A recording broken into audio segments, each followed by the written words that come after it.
வாழ்க்கையின் வேர்களோ மிக ரகசியமானது. ரகசியம் காண்பதே நம் அவசியமானது.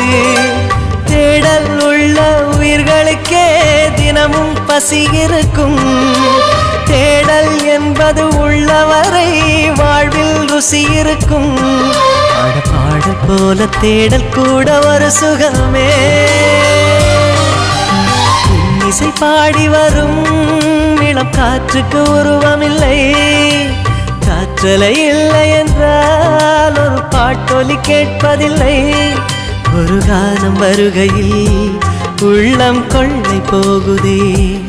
ஆனால் காற்றின் முகவரி கண்கள் அறிவதில்லையே. இந்த வாழ்க்கையே ஒரு தேடல் தான். அதை தேடி தேடி தேடும் மனது தொலைகிறதே.